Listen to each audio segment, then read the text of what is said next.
Okay, done.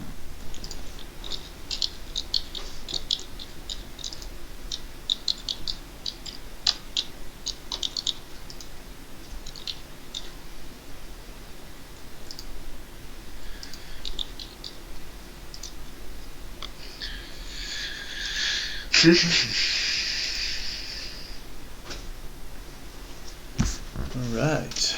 Okay, I think it's live. Yeah, I think it's live now. Yeah, it's pretty good. Image is pretty good. Maybe you check if you can maybe hide the Skype window.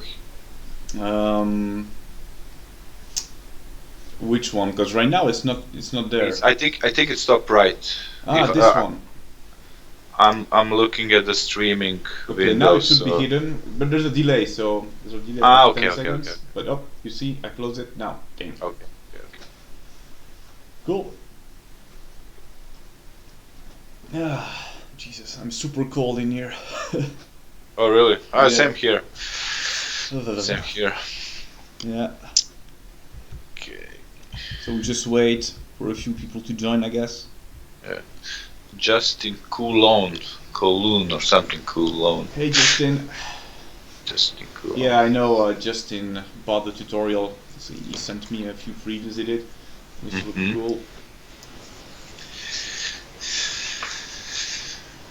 Okay. I think we'll wait just for like 6 p.m. And then. Yeah, no worries. Let's just do the proper introduction. Yeah.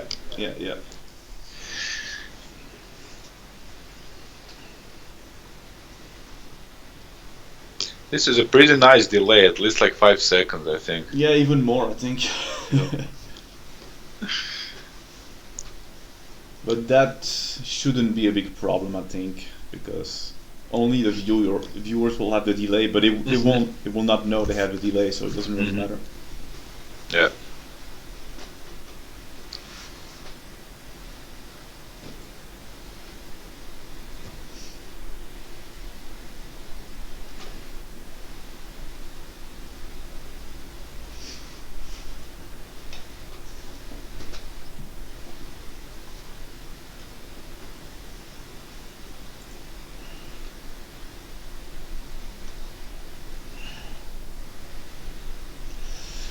By the way, my dog is in the room, so don't be scared if suddenly you hear him bark or something. I hope he doesn't do it, but Well, I also expect some interruptions here on my end, because the guys have like a music studio right in the same space, so. Oh, nice. Sometimes they can come and ask strange questions and that kind of stuff. Okay. Yeah, I'm like really cold right now, so. You think you'll like postpone this streaming?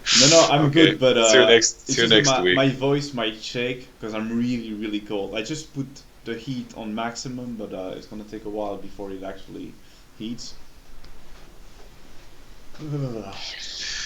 Okay, now I have to.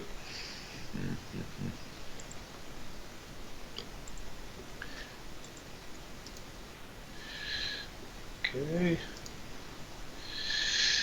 2 more minutes.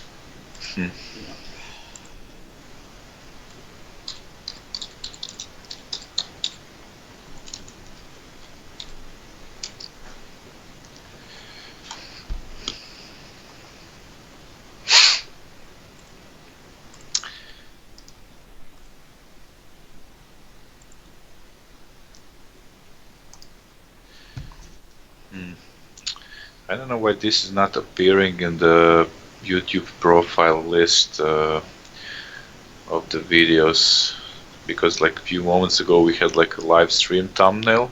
Yeah. And now it's gone.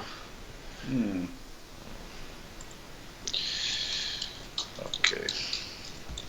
Because I said I sent a newsletter with this. Okay, never mind. Okay. It's gonna be fine.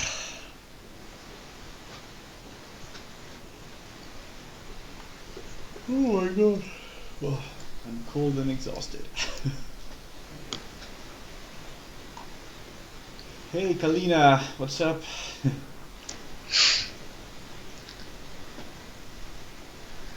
Yes, Kalina is here as well. Awesome.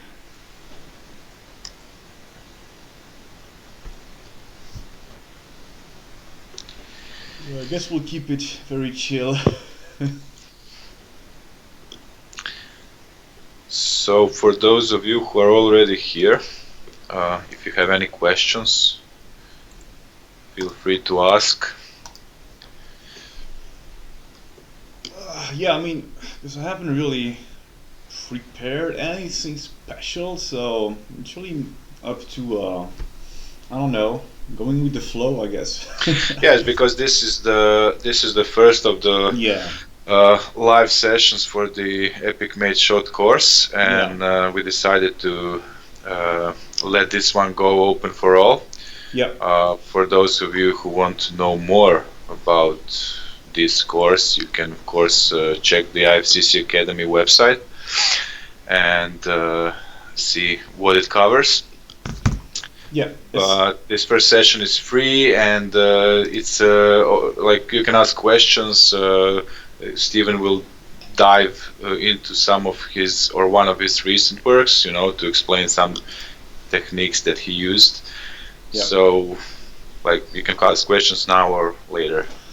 Yeah, because since it's open for all, I can also, as Marcus said, show more recent work and ask more general questions. It's really up to you guys.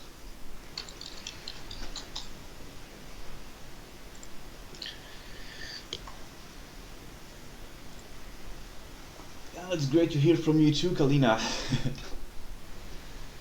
How have you been since IFCC?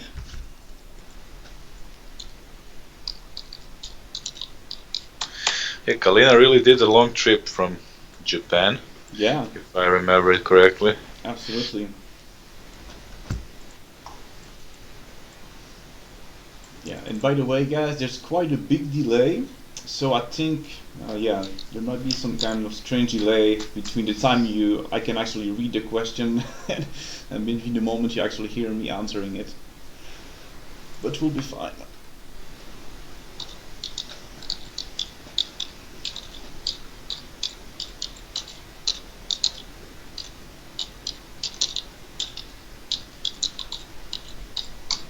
Tokyo, nice, cool. It's been a while since I've been in Japan, but I would love to go back. Last time I was in Japan was in 2011, I think. So it's been a while now. I would love to go back.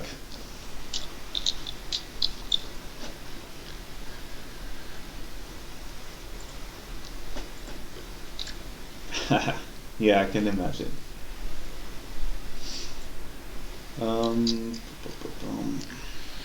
I think you can start talking already about what we see here. Yeah, sure. Oh, there's a question already, so should I answer that first, maybe? Yeah, go ahead. I've just started getting to matte painting. Will you go over some beginner tips? Sure. I mean, I can answer pretty much whatever. Let me quickly think about tips when it comes to matte painting. I think, because that's one thing I often see, is that some people seem to be slightly confused or mistaken about what matte painting is. So I think it's important to know that matte painting is a VFX post-production discipline. So it's really about doing shot work, so creating environments that will be seen on screen in the final shots. So a matte painting is not only simply creating a cool looking image using photos or 3D.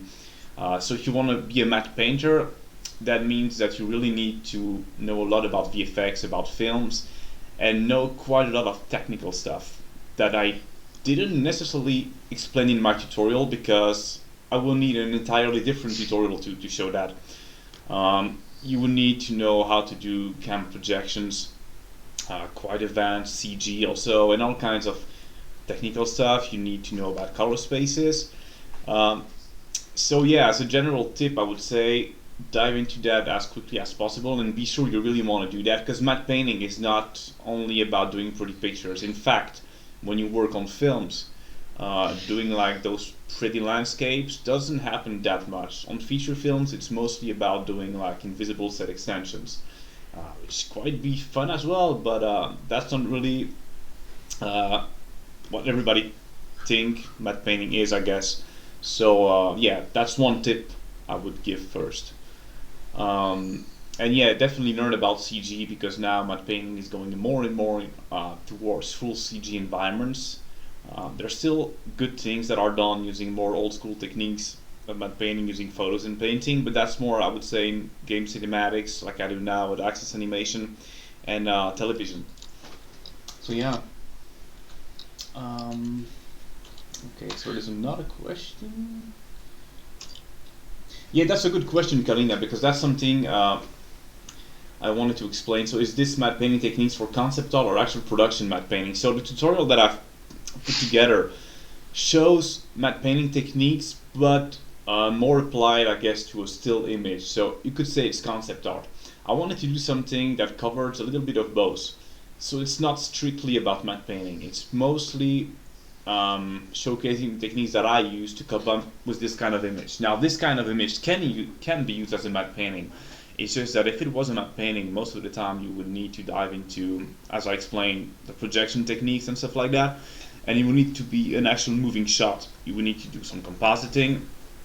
I wouldn't work as much in Photoshop as I did in the tutorial. I would work mostly in Nuke probably.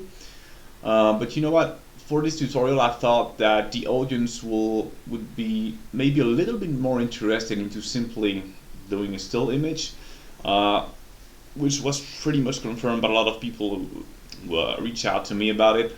So you can use those techniques, I guess, for concept art and matte painting. You know what, Steven? I can maybe help you with the questions that here. That would be very helpful. Because if there'll be too many, we just won't be able to answer. I mean, you don't have time to answer all of them, but so I can select some of them. And maybe you can just start explaining what we see on the screen here. Yeah, so this is an image I did very recently, actually. Because, at the moment I'm working on a lot of stuff. I got a lot of work at the office to do. I'm working on a few other stuff that I can't quite talk about. I have also a big personal project that I'm in that's going to take a while to finish. So every now and then I like to take a break, I guess, and do like a personal image like I did here. So I'll put this together quite quickly using 3D scans. So what I can do is show you the PSD that I have, because on this image there's quite a lot of Photoshop actually, which doesn't happen very often for me these days actually, so I can break down maybe all those freaking layers here, because there's quite a few of them. So I started with a 3D base, and I'm gonna see if I can show you some of the renders that I have. If I take, for example, my mid-ground layer here. Yeah, so this is my CG base. Now I'm in 32-bit, so I just need to change the gamma, because the gamma of this image is wrong. So go to exposure and change the gamma a little bit, something more like this. So this is my main 3D base. So it's quite advanced, as you can see. It's not like a rough 3D base that you can see very often in concept art. So even though my image is more like a concept, because it's not a matte painting, as I explained, it's not used in a shot, the 3D is quite advanced. So it's pretty much the same techniques I would use on shot work in production, just done a bit more dirty and in a rough way, I guess. But yeah, this is a 3D base. So I used some kit bash pieces from Vitaly Volkarov's, I forgot the name of the kit, but he has a really cool kit bash kit. The futuristic building stuff, or? Yeah, it's this one. Yeah. It's the Mega Structure kit, I think it's called like that, which is really cool. I modeled some pieces myself too, and then all the rocks are done either in ZBrush or using Megascans. And Megascans is a resource that I really, really like. I cover a little bit of that in the tutorial, but I should mention that since I did the tutorial, I started to use the live link of Megascan, which is really powerful. But I covered that later maybe. So here is just like cliff scans, rock scans, and the rest is ZBrush basically. And then I just bashed that together. I did some lighting on the main building. I didn't do any lighting on the back one because since it's more in the background, and since I was going for more something more quicker, like a concept, I thought I'm gonna light this in Photoshop. But otherwise, as you can see, so this is a 3D scene basically. What we see now. What you see here, it's only 3D. This is what I get out of Maya Redshift. This is my 3D scene. Yeah, exactly. Now, I did 3 renders, I think, or 2. One for the midground that you can see here. I think I did another one for the foreground that I have here. So yeah, so it's pretty much using the same scans, just arranged differently, I guess. So yeah, so this is all CG. And then I just put this in Photoshop scene here. So I usually start with the sky. Now and to be honest, I had the sky in mind from the beginning because I have a ton of photo libraries that I use, and there was one photo that I really liked, which was this stormy sky. I changed it a little bit because here there's already some matte painting on top of it. And let me quickly mask the foreground first. So yeah, so I start with the background, with the sky usually. And I wonder if I can have the base photo that I used. Yes, this is the base photo that I used. And what I like about it is that most of what I need, of what I want, is pretty much there already. So that's also one thing a lot of people seem to kind of get wrong. Not wrong, but they tend to use too many photos, I think. Trying to blend too many photos together, and can quite quickly become a mess. If you want to have something really realistic, it's better to use less photos actually, or to go for CG. But for the sky, I never do any clouds or whatever in CG, it's all photos. So this is my base photo. I just matte painted quickly, a little background with it, nothing too complicated. Then I'm actually gonna start by the midground because this is what I started with. So let me see. Okay, where is my main layer? Okay, here it is. So this is the 3D render that I showed. I just slightly color corrected it, and then I started to paint over, basically adding details, as you can see here. And those details, I get them from photos, or actually cut out pieces of new renders. I would render maybe something very quickly, and I just start to blend that together using basic Photoshop techniques. Then I add really a lot of haze layers to control the atmosphere, because since there's a lot of Photoshop on this, I don't count too much on the CG pass of volume. So the haze, the volume in this image is pretty much hand painted, and it's always tricky to do, I think, at least for me, so I tend to do a lot of layers to adjust the atmosphere. Here a little bit more details. Then I add lights using photo elements most of the time. So I cut out pieces from buildings, for example, and I just paste that, usually in lighten or in screen mode. Yeah, so lights, then more fog again. Then I started to paste more elements. Here I use, for example, for this I just render a new piece and just pasted more lights on top of it. You can see here. So say I'm using like buildings photos from night photos of cities, and just get them out and put that in screen mode or lighten mode. Then more fog, and then I just painted some very basic shapes to create more rocks. So, and it can be quite rough, just painting some highlights on top of that. So more fog to really, because that's one thing that is really important, that really will sell the scale and the readability of the image, is to make sure that all your elements are clearly readable. So you need to have enough contrast between your different elements in 3D space. So that means this shape needs to be readable enough, and you need to be sure you have enough fog behind it and also in front of it, so that the next element is also readable enough. So yeah, so it's a lot of tweaking, a lot of back and forth. And to be honest, when I did this, I wasn't used that much anymore into in doing those Photoshop stuff, because these days I'm very much a CG generalist and I don't do that much Photoshop usually anymore. But it was quite fun to dive into that again. So yeah, so and the process to create those elements here is just to paint the shape and then to paint the highlights using photos of pieces of renders that I just pasted into it. Some waterfalls, same, using photos. And I use curves mostly to color correct them. Then I use the blend diff option also to make them blend perfectly with the background, which is a really cool option that not many people know about, for example, for some reason. So yeah, the blend diff option is pretty cool. Actually, yeah, it's actually a bit better. Some more fog.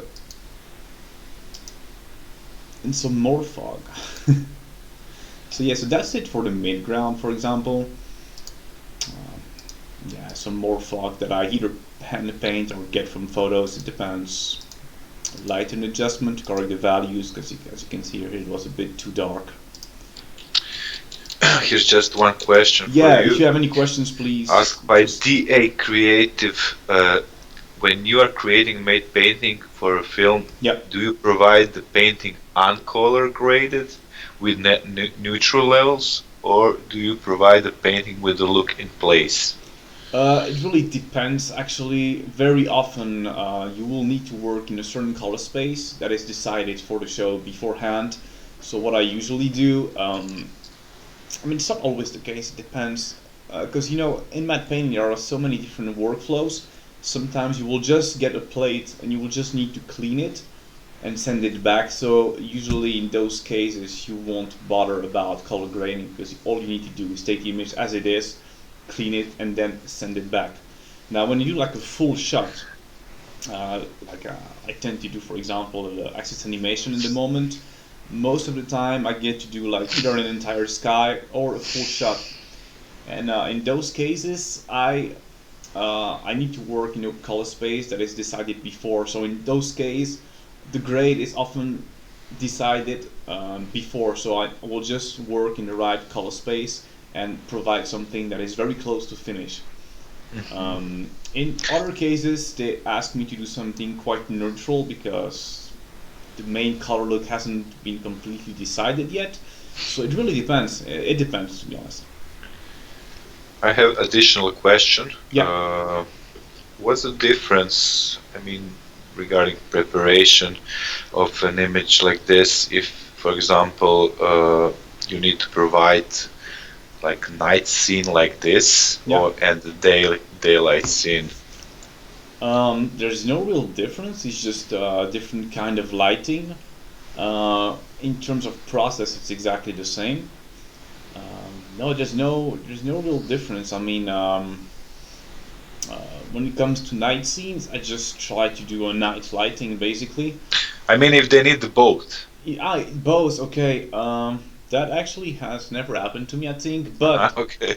But it can happen for sure. No, I know and it sure does happen. And in those cases, you just need to be sure that you work in a non-destructive way, so you can do both versions. If it's a matte painting that is using a lot of photos and paintings, then you will need to do some kind of day for night using Photoshop techniques.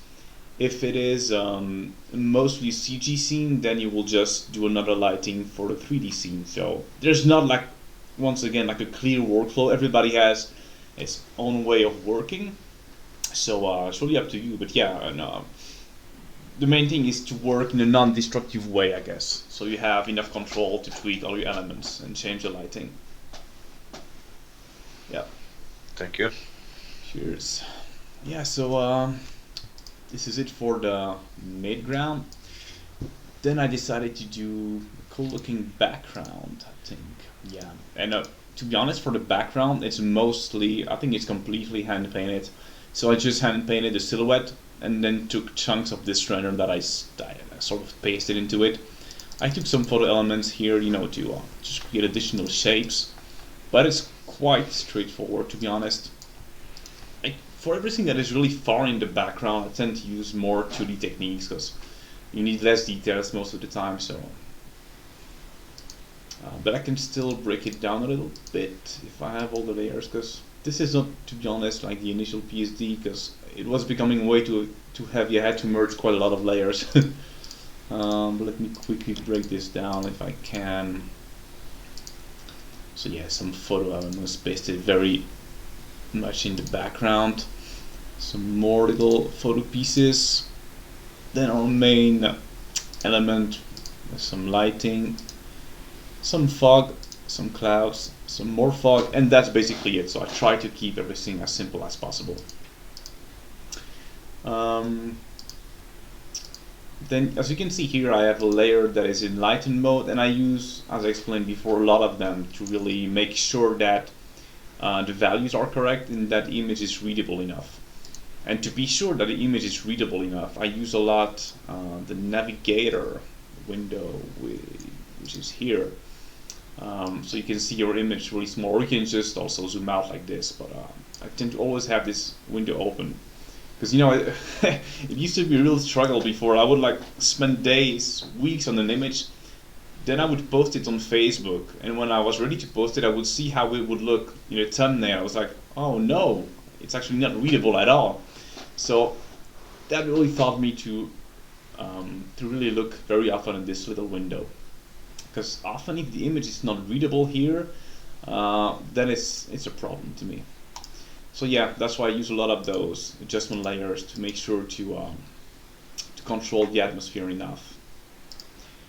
And also I used often saturation adjustment layers, because it allows me to see the values much better if I see the image in black and white. It just makes the values more readable and is very useful. Related to what you said previously about thumbnails, I think this question is somewhat related to it. Yeah. By Eric, do you sketch the compositing beforehand? Well, that's a good question. Yeah.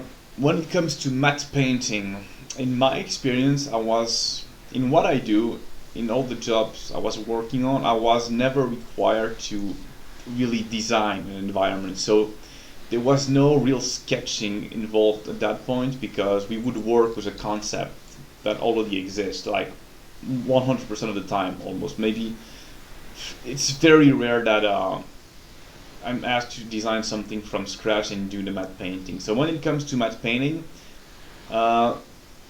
there's obviously a lot of preparation that goes into it, but it's not really sketch to find a composition. It's more gathering the right references for lighting, doing a basic 3D blockout, trying different cameras, doing some basic development with basic textures.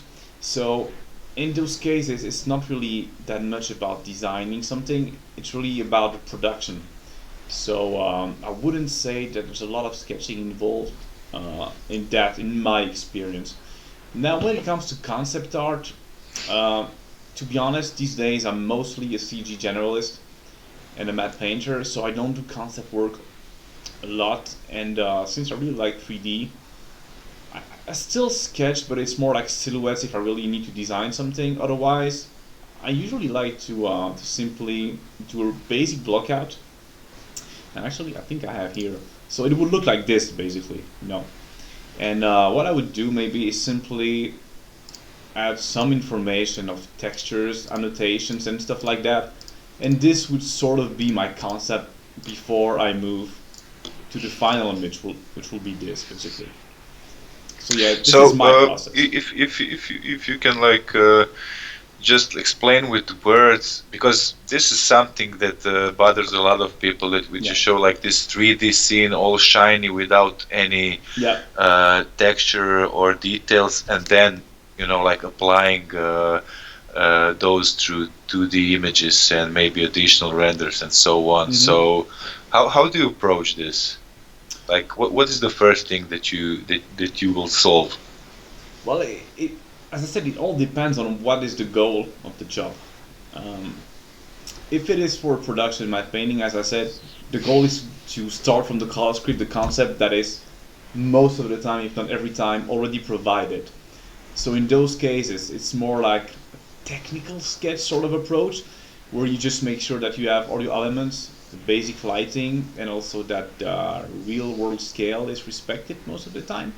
So that is my approach. So I just start with very basic shapes, like the minimum, and I just place that into 3D space and I create my composition like that. It's as simple as that. And then from there, it's about making decisions about what kind of materials it will have, what kind of textures, and that's why I use those kind of super basic rough concept here. It's more about just letting know the other department's director where this is gonna go, basically. So it's not really an artistic concept, I would say. So yeah, but it really depends on the job, to be honest. Thank you. Cheers. So yeah, so I can keep on going from this. We're already done, actually. So at this point, there's just the foreground to add, and that is pretty much only the render as it was. I don't think there's anything else. Yeah, I think that's it really. Then it's a matter of adjusting colors, I think. So you can see here, slight difference, like to create this gloom effect or bloom effect. And to do that, usually what I do, I'm gonna actually show it now, is to let me quickly just darken a little bit this foreground, because as you can see here, in my opinion, there's not enough difference between the foreground and the background, and you can see clearly here it's kind of muddy, messy here. There's no clear separation between those. What you can do is just quickly add a bit of fog and darken the foreground maybe. I'm gonna quickly do it here if I can.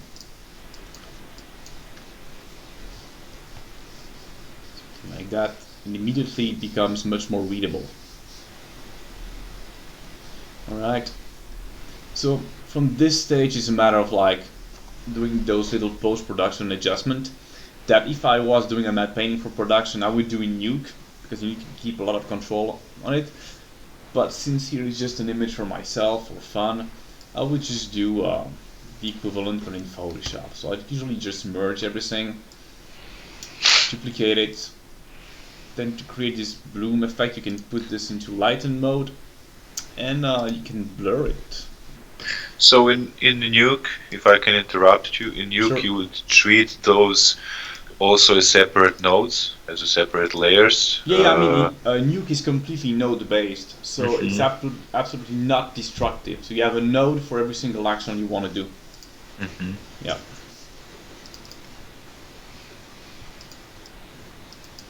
This also allows you like nice parallax effects in the video and. Yeah, of course. I mean, when you do like an animated matte painting, the final software is Nuke, obviously.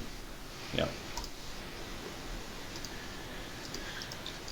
You can just paint here where you want this bloom effect. Usually, it's often here. Okay. Something like this.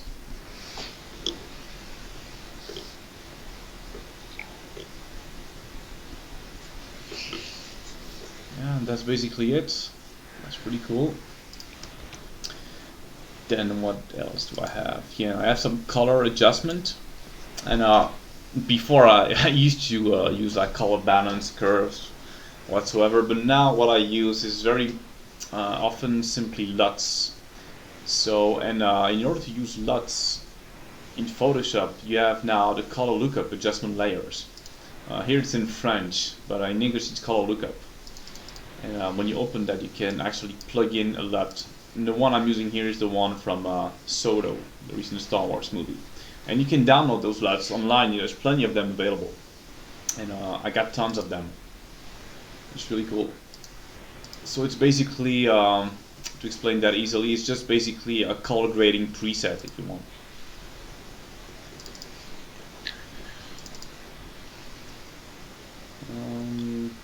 Yeah, I have a bunch here also. Try, for example, the Revenant one, which is pretty cool as well. A lot more saturated, obviously. So yeah, and that's basically it. That's how I approach those images. Any question on that? There are a few questions. Yep. Just a second.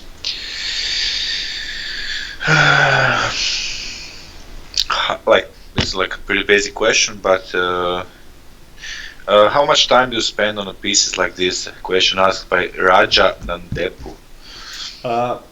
It's really hard to answer because, frankly, I don't know. It can take 2 days, it can take 2 weeks. I think this one took about 3 weeks, working a little bit on the weekend, a little bit on night, something like that. So it really depends. There's additional question, but I think that you just answered that one. Also from this one was from DA Creative. Could you give an example of how you create haze in a subtle way, not to show fog, but to show atmosphere, make things in the background less sharp, and create realistic scale? I think that most of it you answered in like previous 5 minutes when you. Yeah, it's pretty much what I explained here. It's mostly. I mean, either you can do it in CG, which I usually prefer to do, because it's much more accurate. But if you do like a Photoshop image, it's simply. I mean, you have different ways to do it. What I usually like to do, I don't think I did it here because there was already some CG fog on top of it. But if I take my base render, so I'm just gonna mask all the other layers from now. So yeah, let's take my base layer here. What I do is start by doing a color overlay.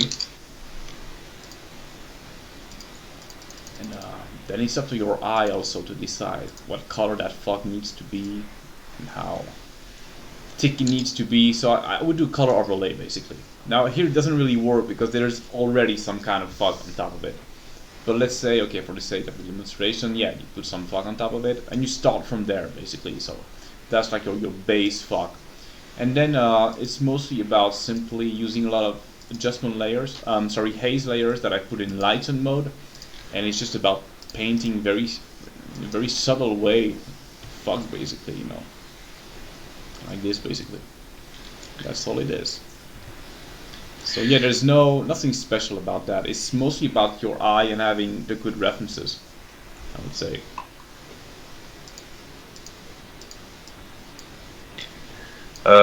Okay, we have questions. I'm skipping the ones that were already answered, and yeah. Since we'll have a recording of this stream, you'll be able to see them. Yeah. So here is one. Yeah, the user asks, the visitor asks, do you model the rocks, and I can answer for that. Like, yes, he does model some of them. For some purposes, he used Megascans library, yeah. And actually, I wonder if I can maybe open the scene. It's gonna take a few minutes to open because it's like okay, super heavy, I think. But yeah, so basically, some of them are sculpted, and others are Megascans. Mm-hmm. Do you use Mixer as well? I do use Mixer. I wasn't using it when I did the tutorial, excuse me, but now I'm definitely using it a lot for sure. Mm-hmm.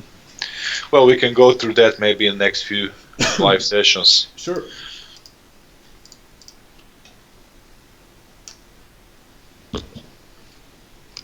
Okay, just for those who are already enrolled to the Steven's course, you're probably asking yourselves what happened to the your homework reviews and that stuff. So we'll do those next week because this stream was live and open for everyone. So just not to steal time from it, you know. So you can just save it and we'll send you the link where to upload it during the next few days. So yeah. Cool. Okay, Sava Živković has joined us. Hey, Sava. What's up, man? I'll just ban him. Yeah. So I'm trying to open my 3D scene, but it's gonna be super heavy, so it's gonna take a few minutes. Thanks, Sava. Thank you very much.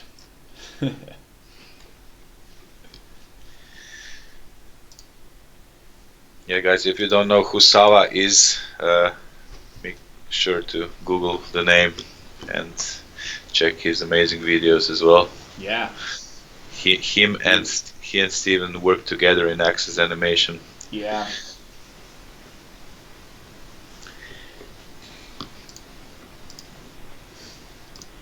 Okay, so the scene is still loading, sorry. No I gotta admit, since it was like a personal work, it really didn't work in a very smart way. I just bashed everything together and hope my computer doesn't explode, basically. But if I work for a client or in-house Access, I wouldn't work like that, obviously. I'm just watching, looking at this scene, and it looks like a typical. I mean, I would do a mistake and think that it was kind of blocked out in a Photoshop, and then the textures were kind of applied in more a 2D fashion inside of those silhouettes, you know. Yeah. But I mean, I used the technique you just explained for like the more small details, like all those rocks that you can see here, the additional stuff. But like for the main render, it's like really only CG. And actually here I have my scene. I just hope I can show everything in the viewport at the same time without making everything crash, because as I said, it's insanely heavy. So some of those rocks, as you can see, are scans, and I just start from that basically, and I paint the shapes, the exact shapes that I want, and I just take chunks of those renders and I just paste that into the shapes I did. So yeah. So here's my 3D scene, and it's super heavy, as you can see. Especially since I don't have like the most amazing computer ever. Actually, it's not shit, but it's quite old now, so it's definitely not amazing. But as you can see, for example, this thing was sculpted in ZBrush, but then I just pasted like scans on top of that, bashed together with some kit bash pieces here, adding some lights, and that's really what it is.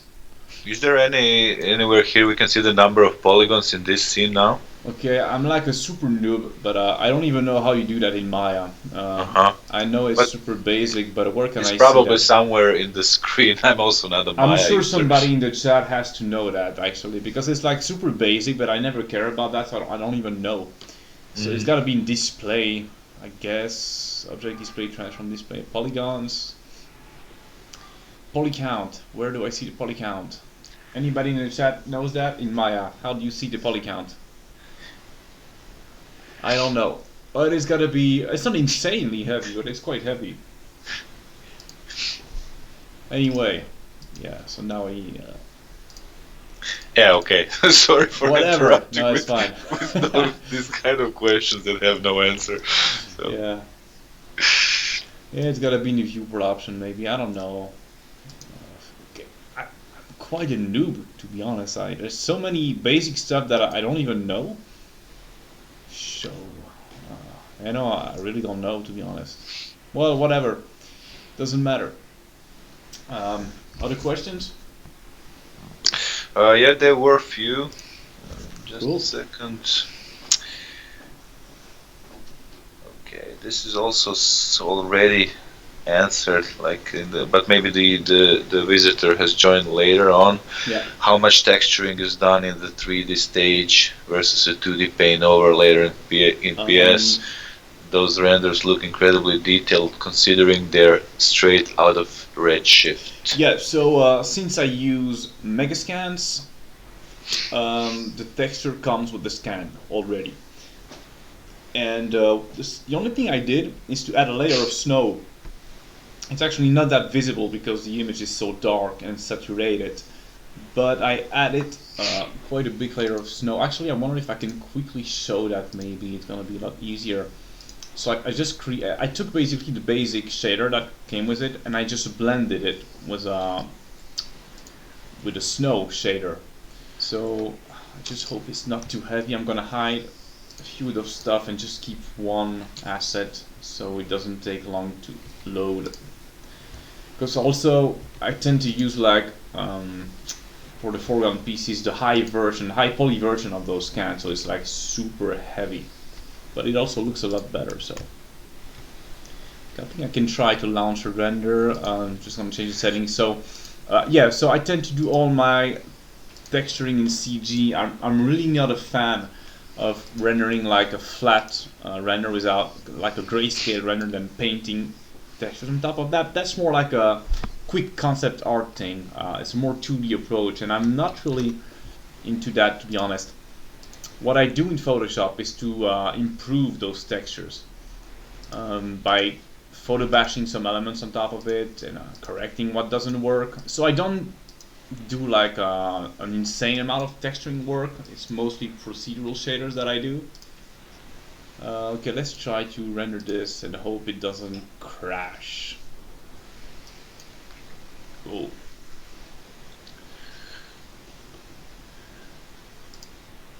You can see it a little bit here. Actually, you can see the snow here. So using a redshift node called the redshift slate node, you can basically choose where you want the snow to be applied, on which axis. And if you use the basic Maya nodes, you also have the Maya snow node. I think it's slope or snow. I don't know. It's called like that, I think. But yeah. So yeah, most of the texturing is definitely done in CG. And for the kit bash pieces, since those didn't have any UVs, I did just some basic procedural triplanar projection texturing. So it's just 2 or 3 blend materials. It's really basic. It's nothing really precise. If you know about it. Yeah, I mean, yeah. You need to have some knowledge in CG. It's not something you can learn like very fast, I guess. It takes some time to gather all this knowledge. I'm still learning every day. Okay, so it's loading all the super heavy textures right now, so yeah, it might take a few minutes before we can actually see a render. So yeah, as I said, I'm not a fan of like painting a lot of textures, to be honest. Yeah, but it depends, you know, because sometimes I still have to rely a lot on 2D actually. But I mean, with these new technologies that the Quixel and of course algorithmic. Yeah. Now Adobe are developing. Yeah. It's a totally different process than what it was like 5 years ago. Yeah, so no, exactly. It's even fun. Yeah. I mean, now most of the time I tend to go more and more with CG with all those scans, you know, because all those scans and as you said the mixer, it is like using photos, except you can just change the lighting and the angle as much as you want. That being said, I always first try to see if I can use photos, because if you have the right photo, right angle, right lighting, I feel like it's almost always gonna look better, in my opinion. Do you take any of your own? Not that much, to be honest, because I don't have a good camera. I'm planning on buying one pretty soon, but right now I don't have one, so I just buy a lot of photo packs.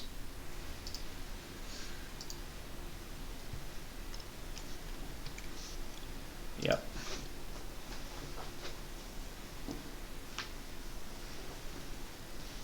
Okay, I'm gonna slightly turn the sun so we can see a little bit.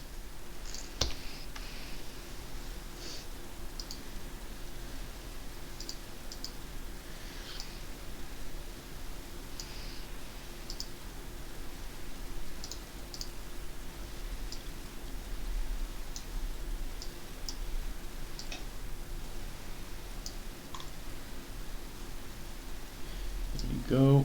Yeah, we still can't really see the snow, but there is some snow going on there. There you go. Also some VDB clouds here, just to have a base for the fog, I guess, to add a bit of detail, so it's like not like completely uniform. Even though I usually do that in Photoshop, but sometimes I'll interrupt you once more, and then I'll keep my mouth shut for at least 2.5 minutes. I know that there are a lot of people watching here who don't even have a clue what the VDB is, although we see this appearing in every software nowadays. So can you give us some enlightenment on VDB on is just that? a format used for volumes, basically. And by the way, I don't even do my volumes myself. I just download packs of clouds, and OpenVDB is just a format. It's like you have OBJ for 3D geometry, but you have VDBs for volumes, and you can render those with the Redshift volume material. Just go to Redshift, volume, create residual volume, shapeless material. That's all. That's all it is. So it's like for smoke, clouds, stuff like that.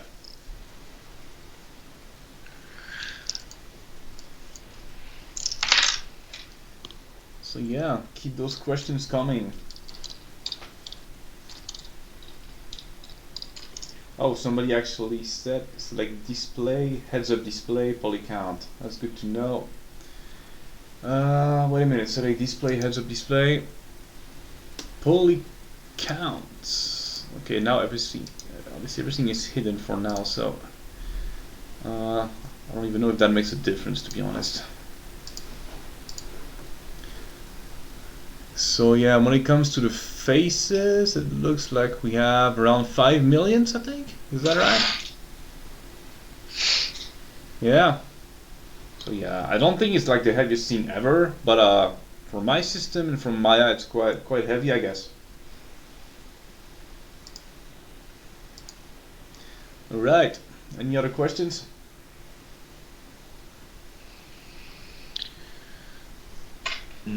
Sorry, just a second. Yeah. I mean, I can always ask you some questions of my own, but I let's can see one. Any cool sites to recommend for Skype pictures to buy? Well, there's photobatch.org that has some really good packs. And where else do I get my Sky photos? It's mostly from Gumroad packs that I buy from whoever has a good one. I bought a few ones for Wayne Hag. Yes, those really. That's actually from mispack.com. This stormy sky here. I wonder if I can quickly show that because he has an art station. It's like a super awesome concept artist to work on tons of films. So yeah, just go on Gumroad and buy packs. It's usually quite cheap, to be honest, and some of them are really good. I got a few packs from Ben Morrow also, I think. So yeah, you got to hear Wayne Hag. And if you go to this pack, Stormy Skies 2, this is where I got the photo I use for this image here. Those are like HDR, right? Images, or they're high. Yeah, basically, it's, you have all the raw files, so it's like super high res. Yeah. Yep.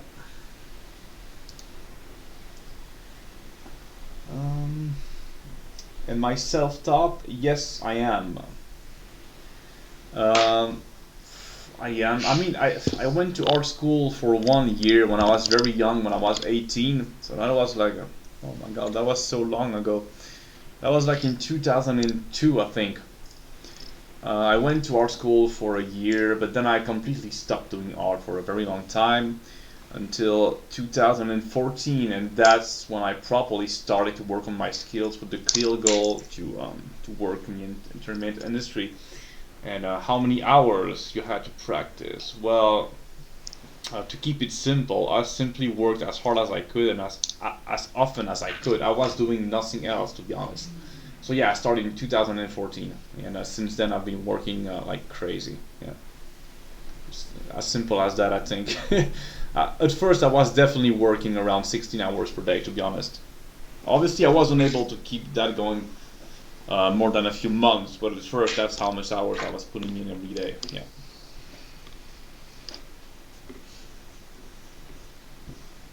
Do I use World Machine? Yes, I do it occasionally, not every time, but yeah, I use it. When it comes to mountains and stuff like that, I tend to prefer to go with photos if I can. But if it's not possible, then I would go for World Machine. Yes. There's a new software now called Gaia or something like that. Yeah, I heard about it, and I definitely want to try it as soon as possible. We will have a live talk with its author in 2 weeks, I think. Yeah.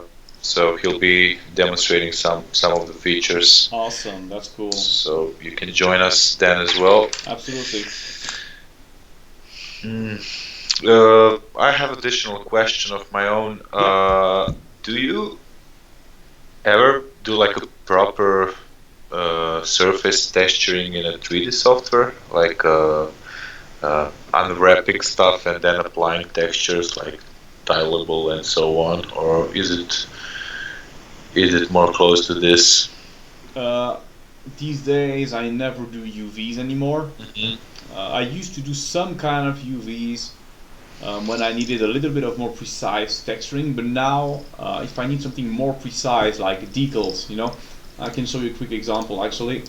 I need something more precise. I would use projections, basically triplanar projection. Like for example, this image that you have here, the APC, there's no UVs at all whatsoever. So it's only procedural texturing with triplanar projections. That's all it is. And I never use, at least for my personal work, I never use like Substance, Mari, and stuff like that. In-house, I've definitely used Mari, but usually I simply don't need to use those software. That's all. And I love that, don't get me wrong. I would actually love to get more into Substance at some point, because you can do some incredible stuff with that. But I guess since I'm not like a proper environment artist or a proper model or a proper texture artist, I tend to still stick with more basic techniques, I guess, more procedural stuff.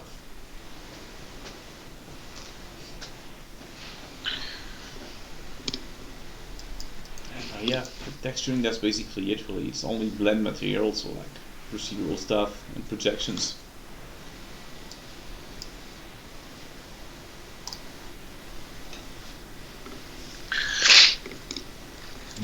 Other questions? Let's see. Yeah, there are some more. Could you show what it's like to select / bring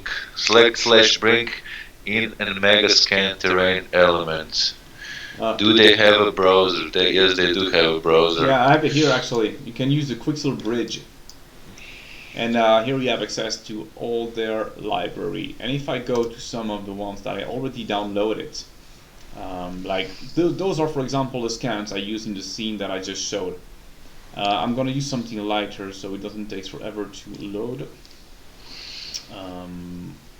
By the way, for those who don't know, I think that they're offering like until the mixer is in beta, their software for creating textures that they will be free. Yeah. And I think the cool thing is that you already have maybe 40 textures free and materials, and then you can also import your own inside. So. Yeah, and that's cool. I'm just going to quickly create a scene to demonstrate that. There I have it. So if you want to import Megascan from the Megascan Bridge, so here you have your browser. You select this one. I have already downloaded it, so I can immediately have access to the export option. I'm gonna, no, not this. Click on this, export. I use Maya, so I'm gonna choose Maya here, for example. I'm not gonna choose the high poly for this. I'm gonna choose lot number 5. It's gonna be a lot lighter. Then you just copy. It depends. Either you have installed the script in Maya, which I have, then I just click on this, I think. Yeah, and then you have this window that pops up. If you haven't installed the script yet, you just copy this and you paste it in here. But I have already installed it, so I just make sure to open this window, then I click export. And it's gonna take a few seconds, and hopefully at least. It's quite slow today. And there I have it in my scene, technically. Yep, it's here. So it's really that simple, and it's like properly shaded and everything. It's really fast. I'm gonna quickly render it. So I just select Redshift, some GI, and a very, very basic physical sun and sky lighting setup.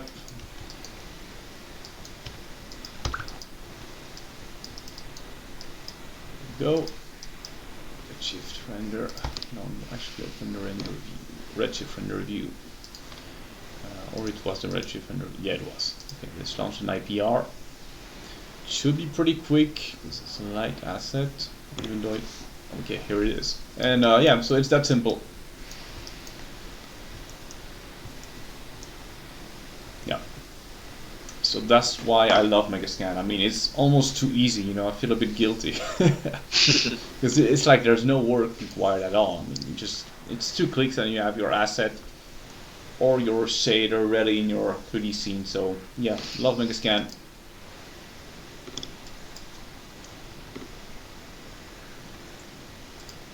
Yep. Other questions? Oh, yeah, there are some. Cool. Just let me search through this.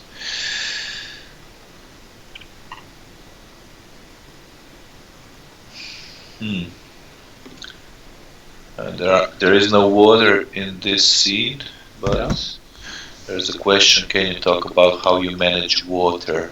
Yes, I can, and I can do it very quickly if you want. It's really easy. First, you create a surface on which you want water, in this case a plane. Then you assign a new redshift material in my case. I select the preset water. Where is it? It's here. Then it's a matter of doing an awesome bump mapping. You can either use like a proper water surface texture, or you can simply use noises, and you can blend many of those together. I'm not sure it's gonna look cool here because I'm gonna try to do this quickly, and it needs some tweaking basically to look cool, so it can take a while, but I'm gonna quickly do it.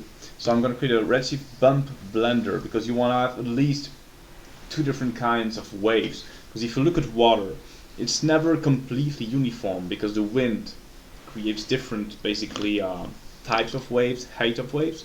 So I'm gonna create a redshift bump blender, and so basically this is the same principle as any other software, right? Yeah, you can do that in any software for sure. Yeah. Yeah. And they all have like either some kind of ocean or sea modifier, or you can do like a plane like this with a noise, and you can then even combine like two noise types. So this is what I'm going to do now. This is what I'm going to explain. For the bump mapping, I'm going to combine noises basically. I'm not going to use textures. I'm going to use the basic Maya noise, and by the way, the redshift water preset, it's on your preset that basically puts the refraction on white, so it's transparent, and that puts the correct IOR. So you don't need to use the redshift preset. You can basically tweak the shader as you want. So yeah, so I created a bump blender. Then I'm gonna create a redshift bump app in the first slot, and in the input I'm gonna put a noise, and it's gonna be the Maya default noise. I'm gonna choose wave, for example, and I'm gonna launch a redshift IPR so I can quickly see how this looks. Now the thing is that with a redshift physical sun and sky, it's not gonna look good, so I'm gonna create a redshift dome light, because since the water is like perfectly reflective, you need to have something to reflect, and the physical sky is like completely blue, so you don't see anything basically. So I'm gonna create a redshift dome light, and I'm just gonna quickly plug in an HDRI like this one, for example. Okay, let's just say yes. It's gonna take a few seconds to load because it's quite big. Okay, there I have it already. Awesome. Is there any particular reason why you've chosen Redshift over other vendors? It's just that it's really fast. It's quite simple to use. So yeah, it's not about the image quality, because you can get the same quality in any rendered engine these days. So you can choose Redshift, V-Ray, Octane. It doesn't matter. You can get the same result. To me, it's just that Redshift is really fast, and also it's constantly improving. The developers are really active. So yeah, that's basically the only reason, really. They have like a yearly subscription thing, or? I think, if I'm not mistaken, you pay first the license for 1 year, then you have a maintenance license per year. So it's not per month, it's per year.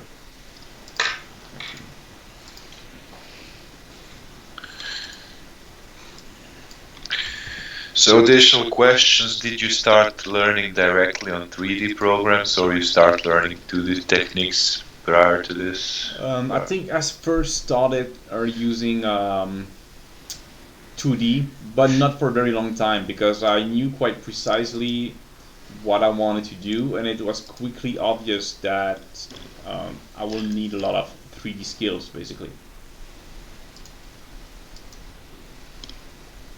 So yeah.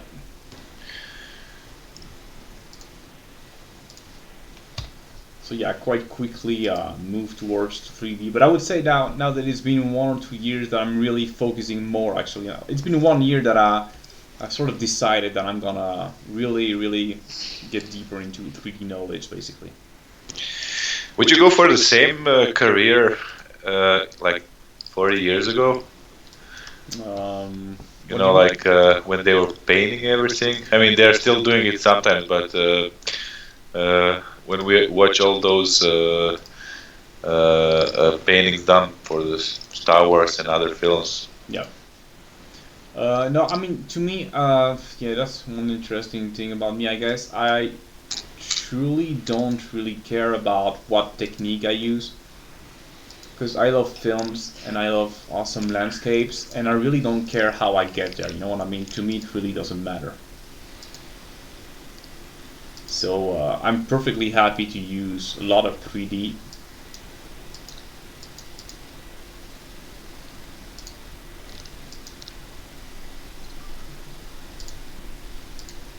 Yeah, and actually I think I would be really bad if I had to paint everything by hand, to be honest. Why is this not working? I don't know.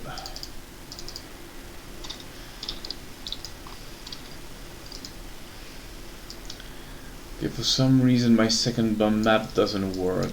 That's interesting.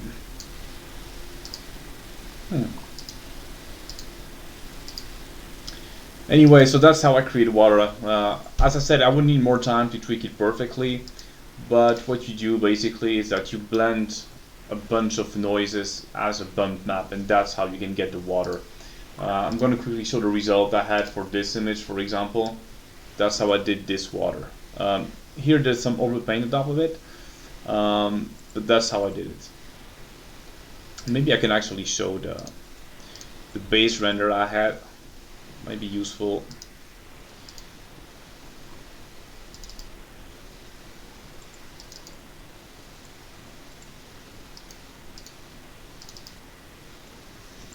Yeah, so that's the base render, and that's the kind of result you can get if you blend like 4 different kinds of noises as a bump map. You can create those awesome variations that are quite realistic, I think. So that's one way to do it. Yeah, so that's basically it for water. It's nothing too complicated. I should mention though that a shader is very simple. So that means there's no foam in the water. If you want to create like a proper ocean shader with foam, you can also do it in Maya using Bifrost.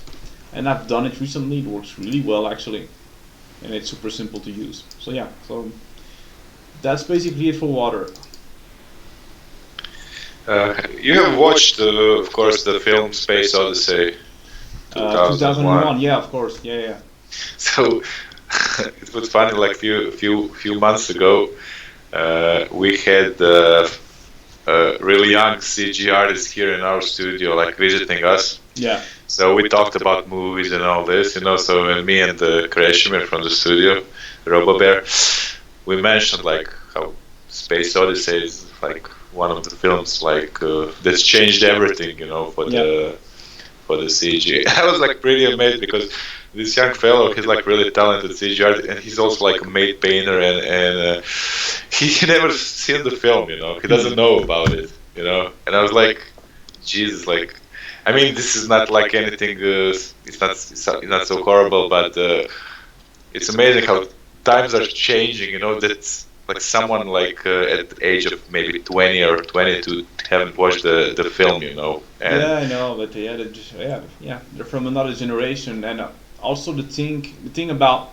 those kinds of movies like 2001, in my opinion, they require a lot more attention and focus from the people, and that's a problem now. Is like these days, you know, we're so used to have everything now in 1 or 2 clicks. Mm-hmm. And short information, you know, you need short information. Yeah, like people don't have focus anymore. You know, their attention span is really short, and you can see that in most of today's blockbusters, I think.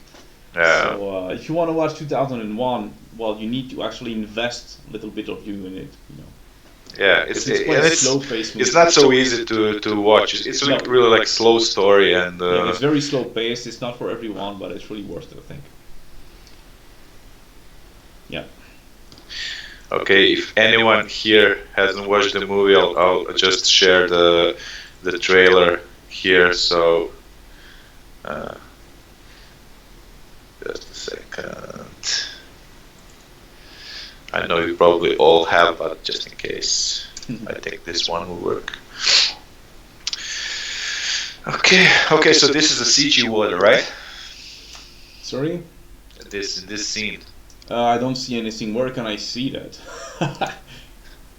No, in your scene. My scene. I thought you were showing something. Yeah. No. I'm just sharing the link. Yeah, what you see here is my base render before I start the paint over, basically. Actually, I can maybe open the Photoshop file if you want. Yeah, definitely. Show us. Okay, I'm not sure which one is it. Might be this one or the other one, I don't know. But it's really the same kind of process I use for the other image. So this is a final, but I don't have the layers here, so it's got to be in this one.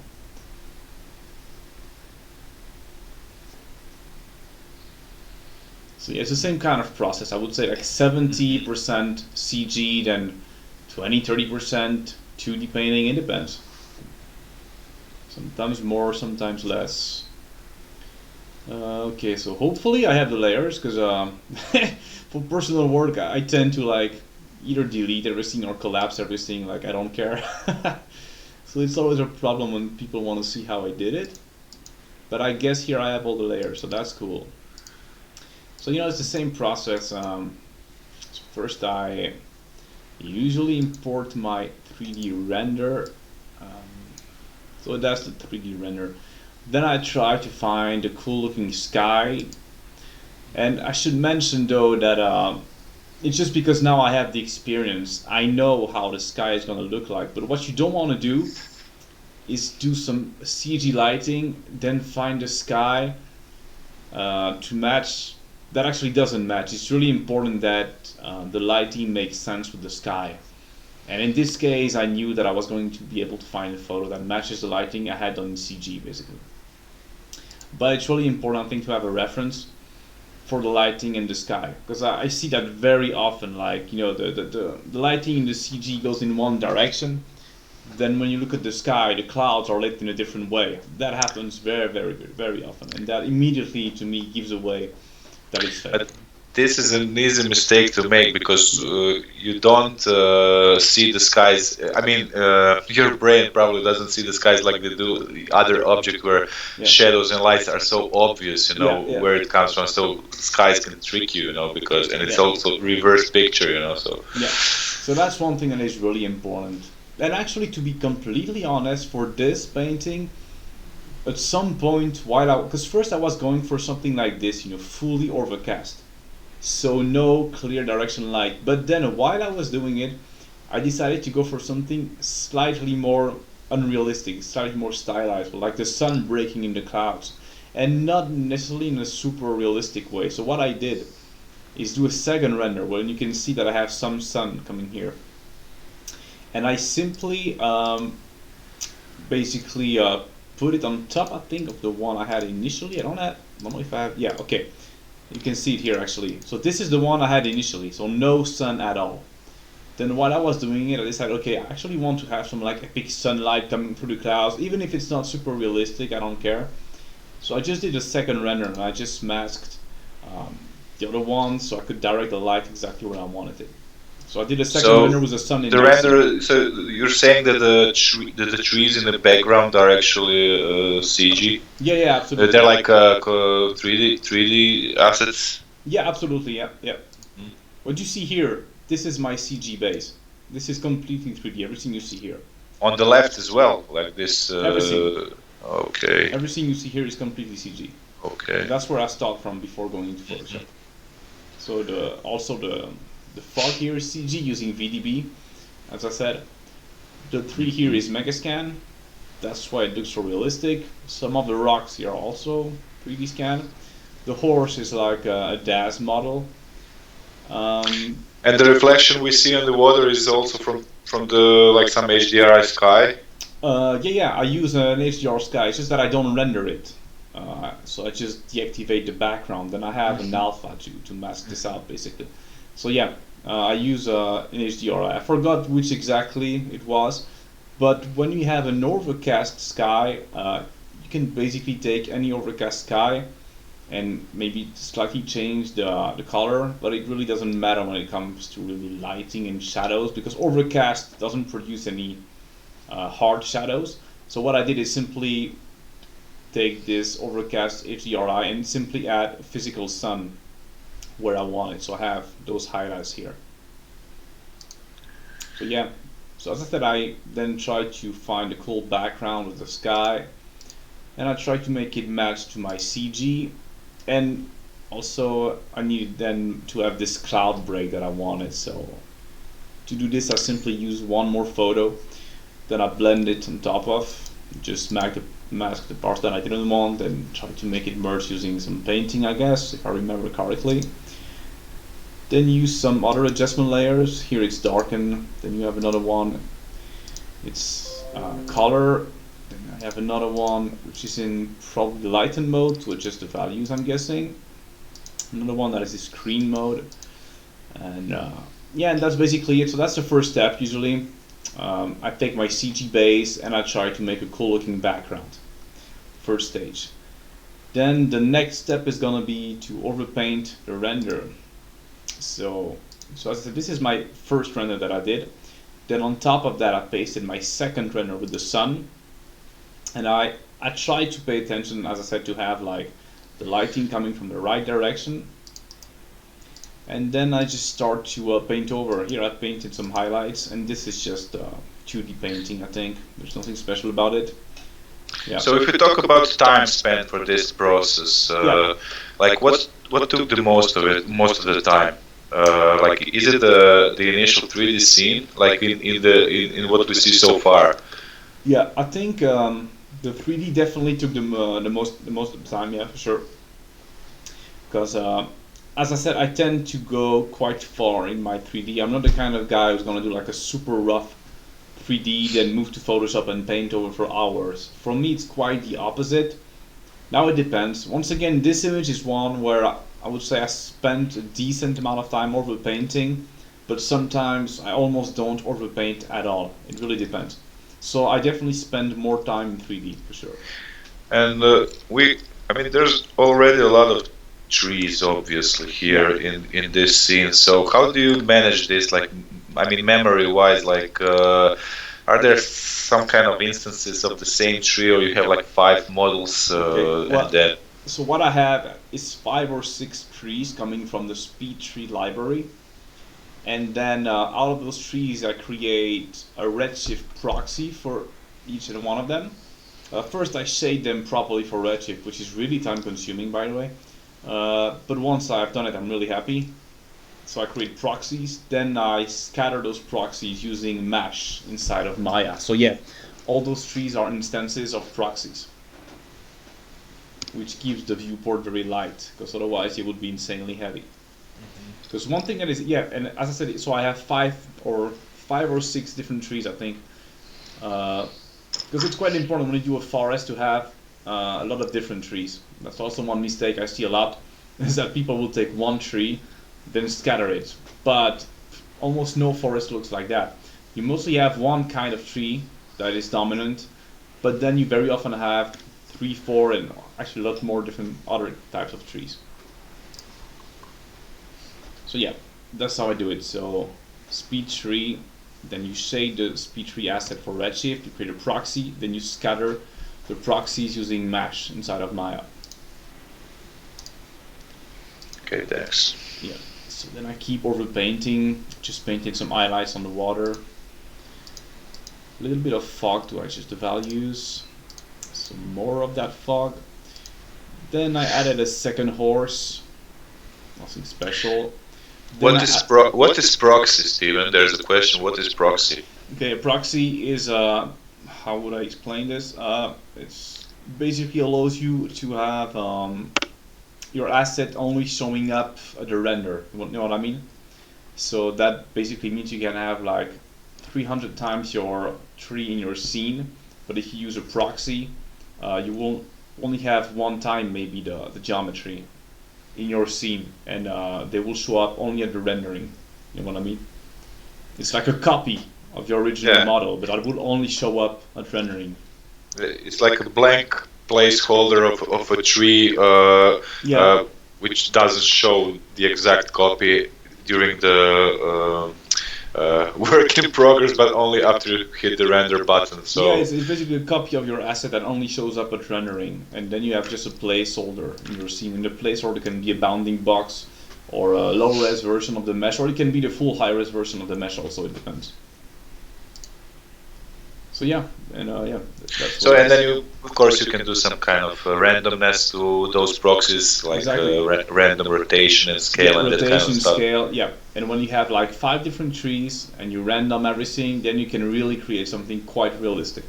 Especially when you blend that with megascans, like I did here.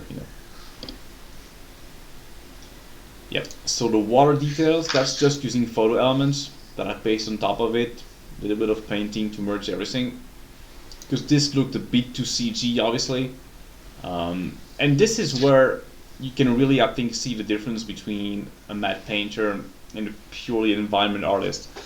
Somebody who is fully CG would actually take time to do something much more complex and realistic, while as a matte painter, I can allow myself to do assets and a 3D that is slightly lighter, and I can just paint on top of it in Photoshop, basically. So I guess at this point you're kind of choosing carefully the images that you'll use, or re-renders, or doing additional renders, and paying attention to the light direction, and which we talked about half an hour ago. Yeah, I mean, you can relight the photos, but I tend to find photos that already have the right kind of lighting, the right kind of perspective. So I only have to change maybe the colors and the perspective a little bit.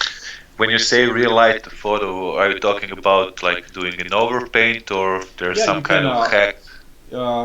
It's classic 2D matte painting techniques. Basically, you can create like a shadow pass and a light pass, and you can paint the light where you want it. You can, for example, take your photo, and then you can do a copy of it, put it in screen mode, change slightly the colors, and that would be your highlight pass. Then you just paint where you want to have those highlights by using a mask.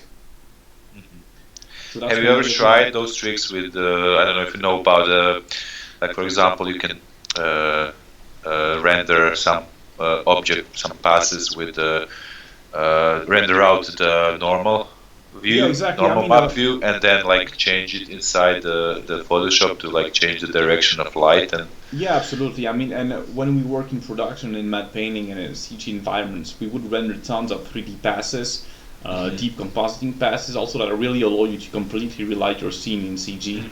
So, and you have tricks to do that in Photoshop as well, basically. And here is, for example, the photos that I used. And as you can see, it's very close to what I have. You know, it's very close. It's basically exactly the same thing. And those were also my references. So I knew those photos were going to work, obviously. I mean, it's exactly what I have in my 3D scene. So like references are like a golden rule to have in this kind of situations. So yeah, absolutely. What you don't want to do is start blending tons of photos together without knowing where you're going, and like sort of creating a lighting out of your imagination, unless you have enough experience for it.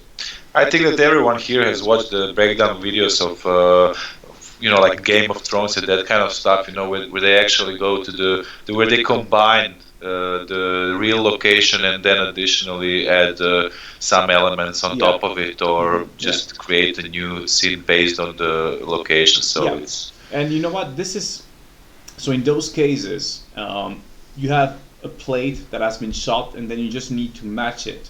But when you do like a full image all by yourself, you don't have a plate. So I think it's a really good habit to find one among all your photos. You find a photo that's going to have the proper lighting, the proper kind of texture, the atmosphere that you want, and you try to match that as closely as possible.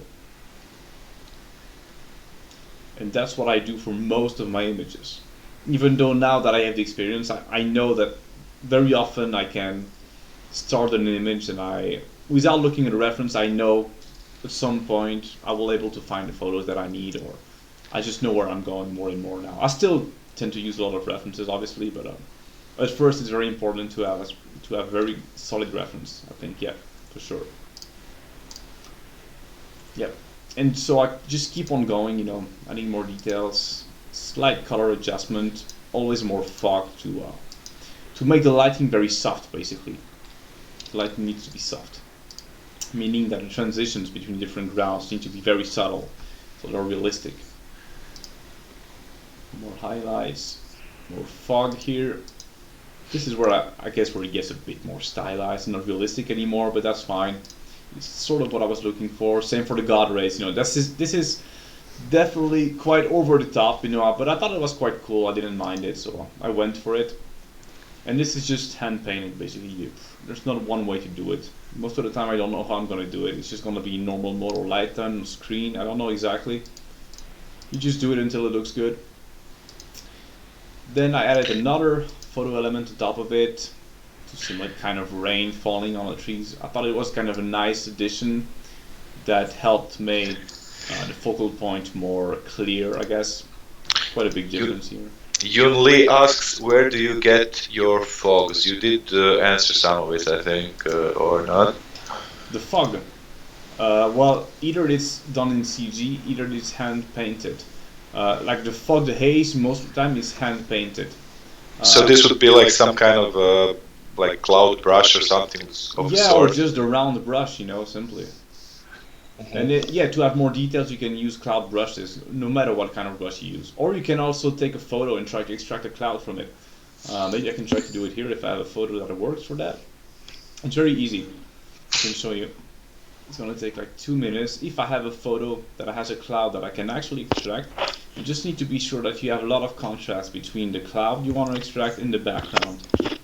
And hopefully I can find one here. I think I'm gonna be able to find at least one. So just to mention to those who have enrolled into the course or plan to enroll, we'll have like at least 3 more sessions like this. This one is free for everyone, so the next 3 will also be on Saturdays, 6 p.m. Central European time, and where we'll discuss, we'll continue discussing tricks and tips and techniques and whatnot. Yeah, so here I have an example. You know, if I want to have those clouds here, it's not a super good example because here it's gonna be cut, obviously. So you will need to paint over to try to make up for that. What you need to do is to use your channels actually, and you need to take a channel that has the more contrast. For skies and clouds, it usually tends to be the blue. So I'm gonna take the blue. I'm gonna duplicate it, and then you wanna. It's very slow for some reason. It's because I have a lot of stuff open at the same time.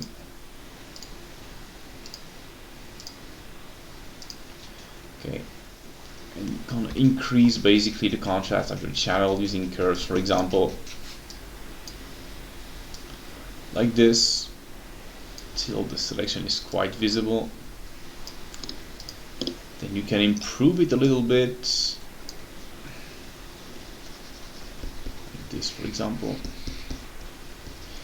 I'm doing it very quickly, so it's not gonna be perfect, but it's just to give you the idea. Then you select channel by clicking Ctrl-click on the channel. It's gonna select basically what is white. So once again, what is the reason that you are doing this like this? So what are you trying to achieve? I'm just trying to use those clouds basically, because somebody was asking how I get my fog. Well, I either paint it or I get it from photos like this, basically. So this is done in a very rough way, obviously. You can just delete whatever you don't need. Do you think that the selection tools can be further improved in I don't Photoshop? know. I never thought about it, to be honest. I'm quite happy of how it is right now. And that's basically it. So quite simple. So that's one way of doing it.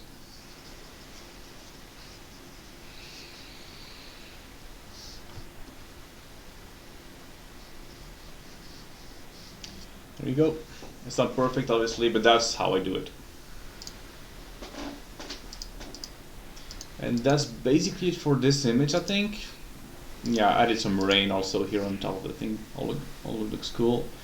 Then some color adjustments, and that's it. So it's pretty much the same process as the other image I showed earlier. Yeah, well, obviously, what can be learned from this is like it's actually like a lot of it goes to not complicating it too much if you want to achieve complicated scene, because I can see how this scene can become like really bloated, and so it's I think in the end it's experience. Yeah, in the end it always comes down to having a good eye, I think, because it's weird. I tend to have a lot of questions that I don't really understand, to be honest. Like questions like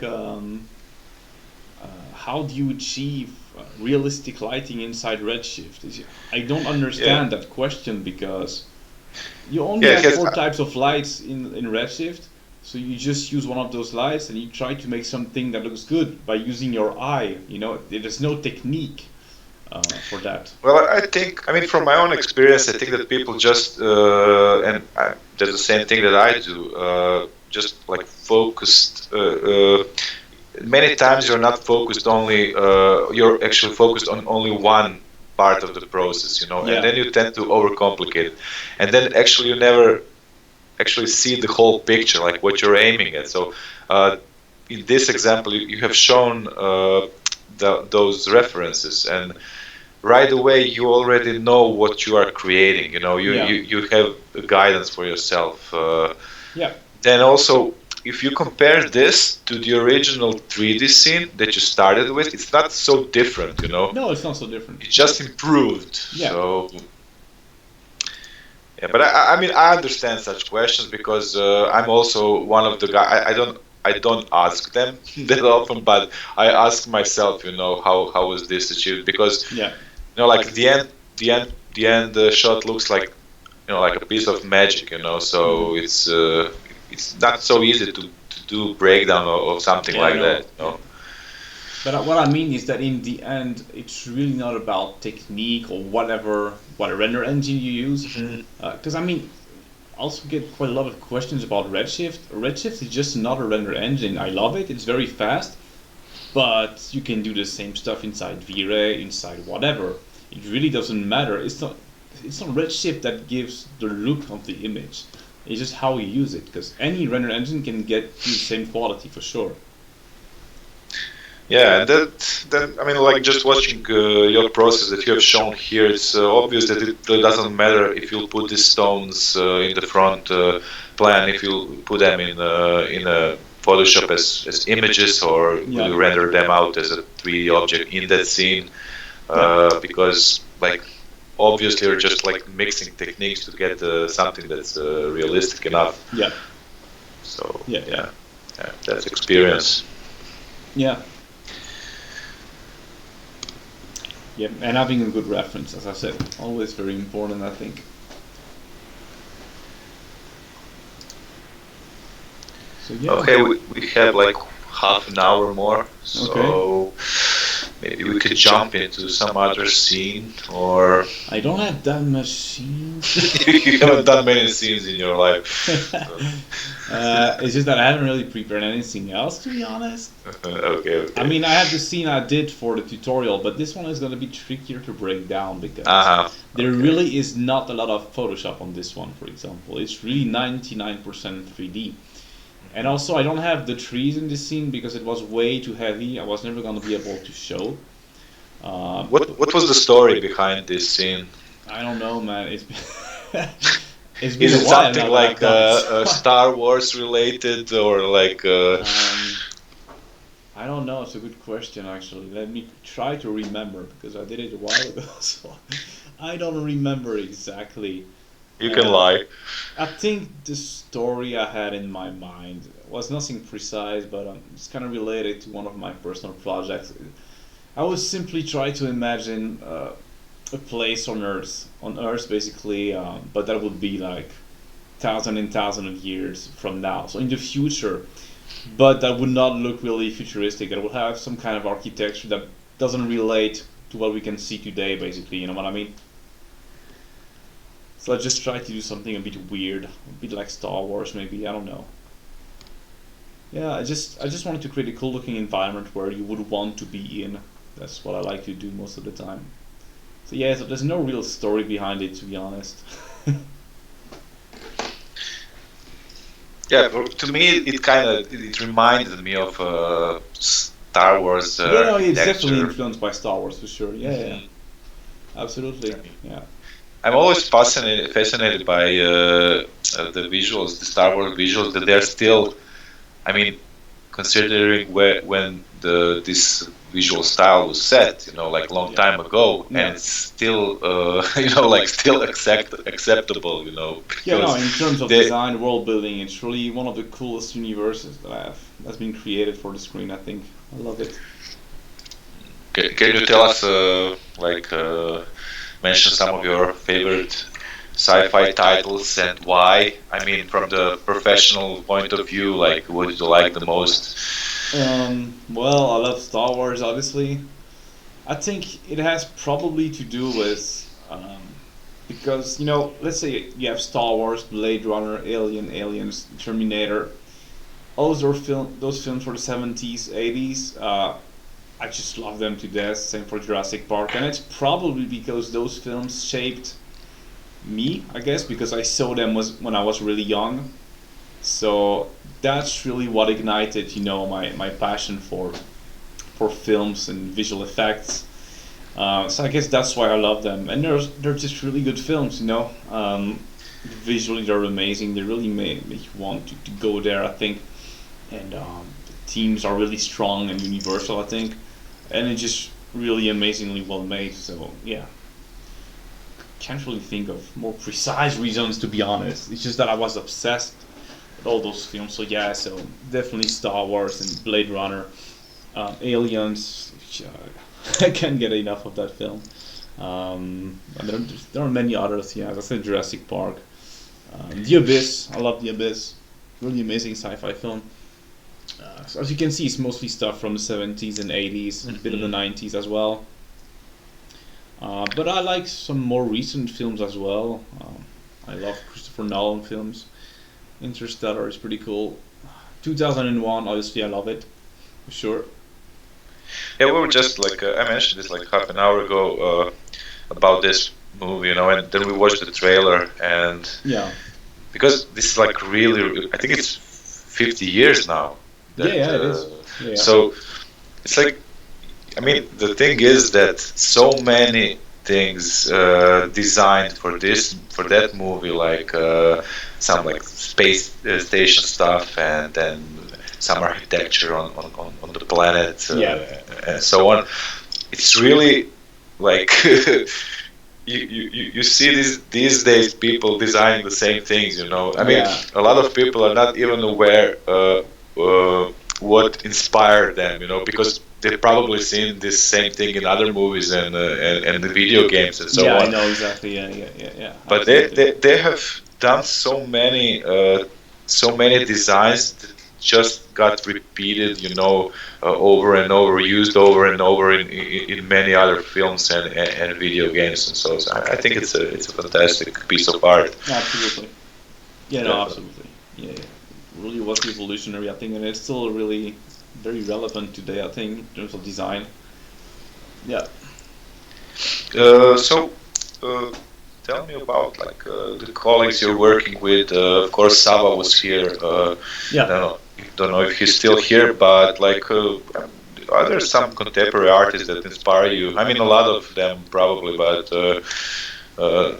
some guys maybe that do the same thing that you do. Well, when it comes to artists of today, so people who are still very much in the industry today. So in terms of matte painting, I would say for sure Dylan Cole. I think he was one of the first guys I knew about when it comes to matte painting. Even though actually he doesn't do any more matte painting these days. He's mostly a concept artist. Right now he's production designer on the Avatar sequels.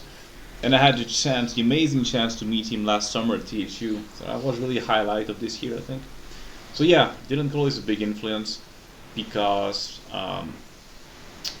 he's sort of like the previous, I wouldn't say generation, but like the previous era of matte painting, just before it started to really go towards CG.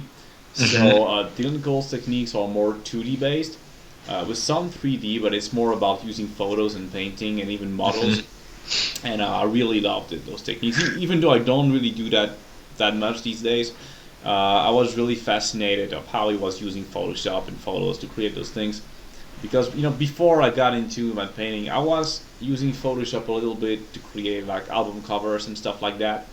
And when I realized that what I was doing wasn't that far from what he was doing, not in terms of quality, because my stuff was shit, but in terms of like the techniques used. It's like, wait a minute, maybe I can actually do something in matte painting, and maybe that's how I could finally work in films. And so that was really a really important time of my journey, I guess. So yeah, Dylan Cole for sure. Yeah, he does some like his scenes that look really complicated, like especially sci-fi stuff. Yeah. And then you definitely it kind of it can even scare you a bit, like with the amount of the information they have. Yeah. But one great quality that he has is really the realistic lighting. That's really the main thing. He has a really good eye, and also he's really he has good influences. I know he's very influenced by the Hudson River painters, and that's a really good thing. I think it's something you can really see in his work, and that's one thing that really pays off. I think to expand your knowledge of artists. Like what I mean is don't stop at ArtStation and contemporary and today's movies. Try to dig further. Try to see what influenced the guy who influences you now. You know what I mean? Try always to go one step further, basically. So yeah, Dylan Cole. I love Ashthorpe also. Even though we don't do the same stuff at all, I think I really admire what he does. It's really good work, and also his work ethic and the amount of stuff he's being able to produce. It's really good work. Same for Sava, by the way. Sava. Yeah, big influence. Yeah, Sava is really amazing. Yeah, he's a hard worker. Yeah. Steve Messing, a bit of the same kind of Dylan Cole.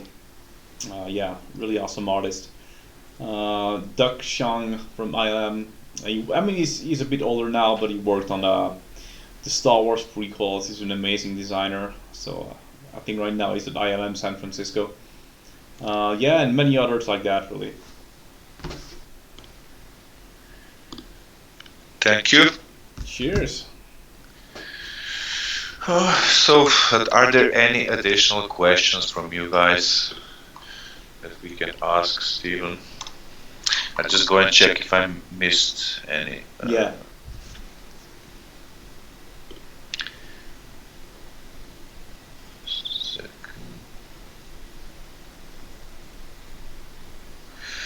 Do you use, I don't know if you've seen this one, do you use the texture coming from SpeedTree or do you put Megascan texture on them?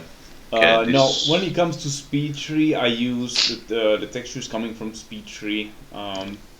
Because the way I use trees, I don't see why I would change the textures, because usually they're not like super close to the camera.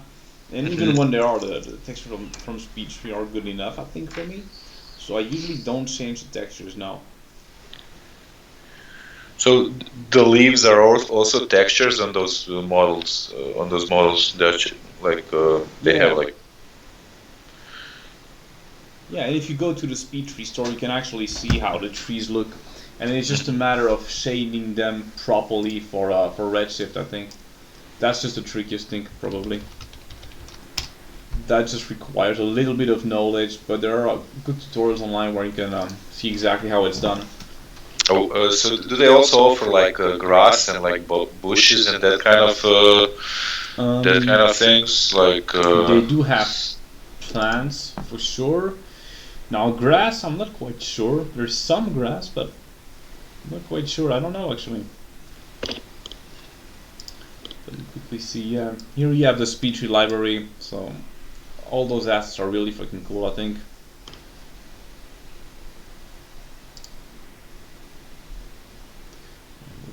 Slightly slow, yeah. So as you can see, it's quite freaking detailed. I don't see why I would replace that Let's make the scans. Yeah, this looks like super realistic. Yeah, no, it's really, really good. It's top quality stuff. I love Speed Tree. So that's a million polygon per tree. So nice. It's not that much because a lot comes from the textures also. Yeah. Actually, I went to mountains today, like with my wife and the son, and then like when you're in the forest, everyone thinks about something else, and I was thinking like I was watching through all the trees and watching like the landscape of Zagreb, Yeah. And I was like just thinking like I was kind of thinking like how many polygons are here, in these trees, So like being aware that we'll have a live session soon, and that we'll tackle those questions as well, So yeah. So yes, that's basically it for Speed Tree. And for grass, to be honest, I never really do grass, so it's actually a good question. I asked because I know for Blender, most of the time I would use like Blender in combination with ZBrush or I don't know, Octane Render and so on. So although I haven't purchased them, there are like 2 or 3 plugins. Like 2 of them are just for trees, and then you have like this third plugin which is called like Grasswald or something like that. And the guy who developed it is like he's like 17 or something, but it's an amazing product. And and like his product is only focused on like like grass, leaves, and that kind of stuff which you will find on the floor, Nice. And this other product called like named, I don't know exactly what, maybe Kalina remembers, because she's also using Blender. It's only for trees, like something more similar to Speed Tree, So I know that there is Forest Pack that is really good, but I think it's only for 3ds Max. So I don't use that. I don't know if I've asked you you tried using Houdini, right? But I don't use Houdini at all. I mean, I open it once in a while at work to use a scene from somebody else, but I'm really not into Houdini. I will probably get into it at some point, but I'm definitely not a Houdini user at all. I guess that Clarice is like for what you need is a good replacement. Yeah, but even that I don't use it at all personally. At ILM they use Clarice, so I opened it a few times, but I didn't use it that much, to be honest.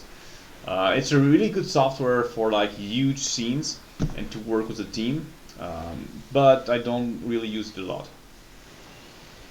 I asked because just recently I've watched some guy did a video, like also probably Made Painter doing I can't remember the name of the game, but he has done like some massive favela scene in combination with some trees in the background, like huge thing, Yeah. And I was pretty amazed, like how much information can Houdini handle, and he also did use Clarice in combination with that. Actually, he used Houdini to do some kind of architecture, which repeats but changes a lot, and then I think he used actually Clarice for the trees. Right. But this was like I think the numbers were like billions of polygons, so it's like something crazy. Yeah, because in Clarice basically, so Clarice is a scene assembly software. And it can handle huge amount of geo because none of the geo is actually in the scene, it's referenced. Yep. Okay, so I think we're close to the end of this. Right. So yeah, like just a reminder for those who haven't enrolled already, you can do it. Just visit the IFCC Academy website, and we'll have more of these sessions the following Saturdays. And for others, who are planning to come to the IFCC event in June, be fast with purchasing tickets because prices will go up like in the next 7 to 14 days. And yes, Steven, thank you for like being a guest again. You're welcome. And yeah, I'm looking forward to our next talk, and we'll prepare some more information about it and send it through our newsletter to everyone. Sure. And yeah, that's it. If there's no questions. Yeah, if there's any question, I still have a bit of time. So okay, so it says here someone asked. Okay, when you bring, oh fuck, I'm sorry for my French. When you bring a 3D model, for example, Kit Bash 3D into Maya, how do you convert it into Redshift material, or do you manually recreate it to Redshift? Or is there a script to do this? I think that you have shown this, right? No, I think, yeah, so if I use something from Kit Bash 3D that will usually comes with like Funk materials and not Redshift materials, well, you simply convert the Funk to a Redshift material, and then you just replug the nodes, because when you do that, it will probably, I think, if I'm not mistaken, unplug the nodes because you won't recognize where they need to go. So you just need to replug your maps in the right slots. But if you open the node editor, it's quite simple basically. You open your graph editor, node editor, and you basically show the graph of your Funk shader. You convert it to Redshift materials, and then you just replug the maps where they need to go. So it's probably diffuse, specular, and bump, I think. There might be a script, I don't know. There might be, I'm not aware of it, probably. Yeah. So two more questions, like I think you can answer this like in short format. What's your future plans about working in the industry? Even more DMP stuff, or also something else? Good question. Right now, I would say that I'm happy where I am now, and now when it comes to professional work, I only do DMP and CG generalist work, which is cool, because I want to actually learn more about CG in my painting, because I want to develop my own stuff, mostly film projects on the side, so that's my main goal at the moment, my personal stuff. When it comes to the next step, I haven't really thought about it, I guess. What I have in mind at the moment is really working for me, actually. On the side, outside of my current job, what I'm really interested into is developing my own IPs. So I don't really have other ambitions when it comes to the industry itself, you know what I mean? I don't necessarily plan on trying to apply to other companies in the future. I don't know yet for sure, we'll see. We'll see. So right now, yeah, my main plan is to work on my own stuff, I guess. Okay, let's read the last question. Just a second. Okay. Is it still a thing in the movie industry to hire people with a heavy fine art or illustrative background, like like the Geiger had in the past, like the alien guy? Well, I would say it would definitely be a good thing for you to have that. It's not required, but it would be a good thing for sure, I think, yeah.